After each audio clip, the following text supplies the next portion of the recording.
కౌగిలిలో కరిగే కాలాగ్ని జ్వాల, నిప్పును తాకిన మంచు తునకల, దిక్కులు కలిసిన వింత మెరుపుల, ముగింపులేని ముద్దుల మాల.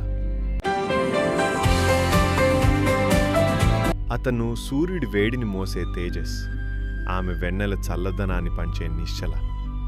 ఒకరినొకరు తాకితే ఒకరు ఆవిరైపోతారు, మరొకరు కాలిపోతారు. కానీ శతాబ్దానికి ఒకసారి వచ్చే ఆ అరుదైన సూర్యగ్రహణం వారిద్దరికీ వరం. సూర్యుడు ఒక ఉంగరంలా మెరుస్తున్న వేళ తేజస్ భూమిపై ఉన్న ఒక నిర్మలమైన సరస్సు తీరానికి దిగొచ్చాడు. అక్కడ నిశ్చల అతని కోసం వేచుంది, ఆమె కళ్ళలో అంతులేని విరహం.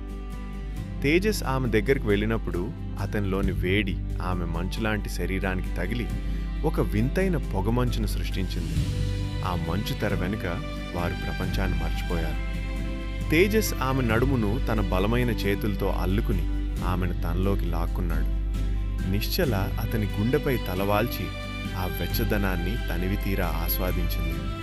వారి పెదవులు ఒకటైనప్పుడు అది ఒక ముద్దు మాత్రమే కాదు, 2 శతాబ్దాల నిరీక్షణ. ఆ నిమిషం కాలం స్తంభించిపోయింది. ఈ క్షణం శాశ్వతం కాదా అని నిశ్చల అతన్ని అడిగింది. ఆమె వేళ్లు అతని జుట్టులో ఆడుతుండగా తేజస్ ఆమె మెడపై తన పెదవులతో, మనం కలిసే ఈ ప్రతిక్షణం ఒక యుగంతో సమానం అని సమాధానమిచ్చాడు. వెలుగు మళ్ళీ రాకముందే వారు ఆ ఆత్మీయతలో లీనమైపోయారు. సూర్యుడు మళ్ళీ బయటికి రాగానే వారు విడిపోయారు. కానీ వారి శ్వాసల వేడి ఆ తీరంపై మరో 100 ఏళ్ల వరకు మిగిలే ఉంటుంది.